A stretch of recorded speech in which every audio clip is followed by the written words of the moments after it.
Welcome back to the bench. Well, sometimes during the projects you go backwards. So if you remember, I had put in the rewound VFO coil, I had changed C7, and then I thought I'll try to power it up on the bench. So the case is all off everywhere, and I have absolutely no sound now. And then I remembered that I've been cleaning up areas. So I cleaned up the headphone jack, and let's see if I can do this without causing you eye damage. I looked down here at the audio amp, and you can see the LM380 comes out pin 6, goes through C9, and then right to the headphone jack. So there's a switch in the headphone jack itself that enables the speaker when the headphones are not plugged in. So that was my suspect area. So then I tried a quick jumper of that, like this. I'll show you that area. So that is right down there. And you can see, maybe, that, let's see, I'll get a pointer. This right here is C9.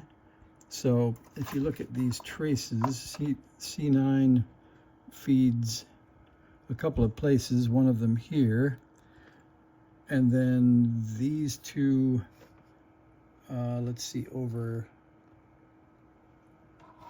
here are the speaker, these two.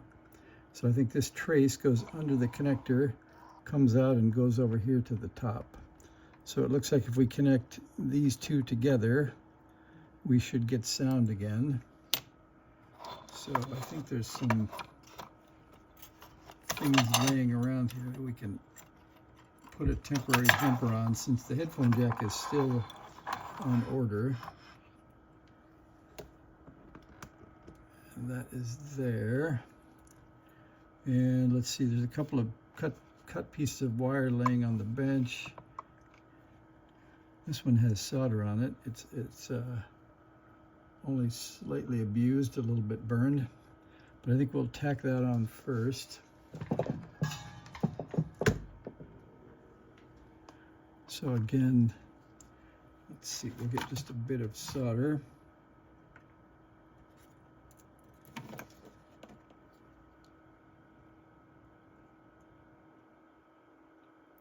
I'm working off camera to give a little bit of solder to the end of the wire.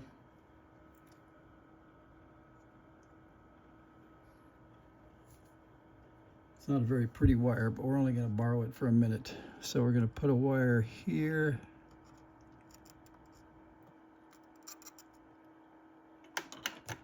And we'll connect it over to here.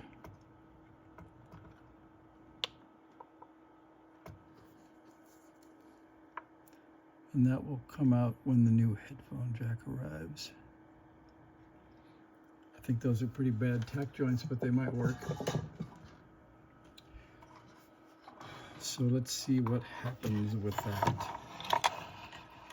So the first thing I'll do is switch over the antenna to the other K1. And I've got that tuned, let's see, to 10-156 to get that nice continuous racket.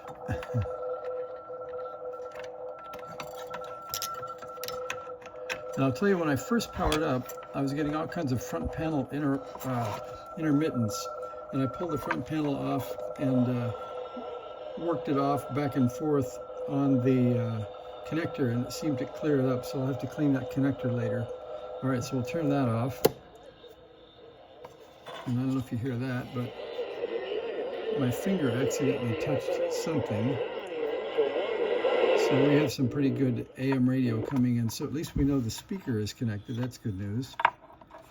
The other option was going to be, one way to make a K1 make sound is to go into the menus and pick side tone level and edit that. That would give you a tone.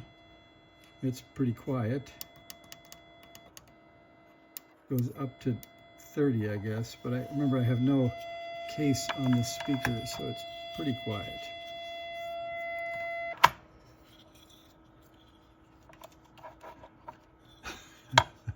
Well, that was working for a minute, and now it stopped. So I don't know if my wire fell off or what happened. Let me look here. Wire is still connected. Well, I think we went out of side tone mode here. Here we go. All right, so that works. All right, so we do have some sound, but now we don't have any radio signals coming through. So let's see. I think I set this to the same frequency. Yeah, so we're at 10,157, and I'll show you that the VFO was successful, except that it only goes down to 10,117, so we're about 17 kilohertz high on that band. Oops, my finger's in the wrong spot.